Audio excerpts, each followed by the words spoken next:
You guys, Hunters is very addictive. So, season two, I'm excited that we're getting to just jump right back into everything. Tiffany, where do we find Roxy coming into season two? Yeah, we pick up with Roxy 2 years after the dramatic ending of season one. She's been in Europe first with the other hunters continuing the fight, and then since they disbanded, she's been scamming and becoming a rich woman.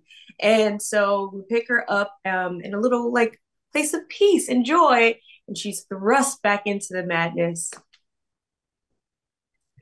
Lewis. Where where do I even start with Joe this season? Um, did they tell you he was brainwashed? Did they give you a kind of sense of where he would be going with your arc this season? Or did you find out from reading the scripts?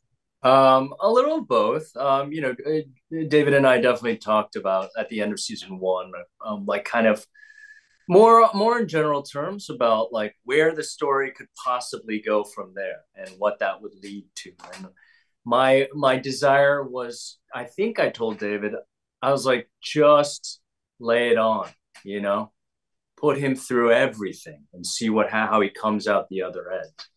It's a very general kind of thing like that, but and then that's what you're left with, a shell of a human being, somebody who's become more monster than a human. And the journey for season two is for Joe to find his humanity again. Tiffany, I love there's a bit of romance for you this season as well. And I love that in season one we saw the mothering side of Roxy as well. Um, Talk a little bit about this season where her heart lies. Is it still with Hunters, or is it maybe back with her daughter, or even with a romantic person in this season? Yeah, I think her heart is always with her daughter. Even her choice to join the Hunters season one was about her daughter because it was about money. Like she needed to provide for her. She was the one hunter that was getting paid for this. Um, and then for season two, her heart is certainly still with her daughter, but like she has a real need for justice. And so, she feels like if she can make the world a better place for her daughter, then, this is what she will do. And so her heart is always there. The romance, she had a little fun with Lonnie. It's like, okay, I'm done with that. And then, with Joe, her heart, a part of her heart is with him wherever he is, even though she doesn't know.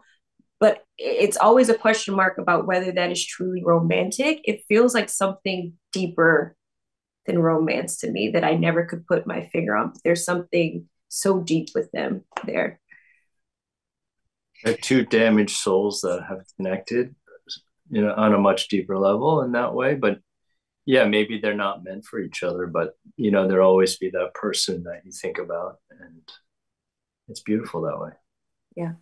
I think what makes this series such a fan favorite is, excuse me, there's such a question mark about each person involved in the Hunter's crew.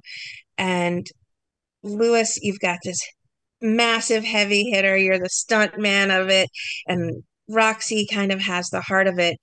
Lewis, is that what you feel is what continues to make this series such a fan favorite? Is there is such a question mark about everyone?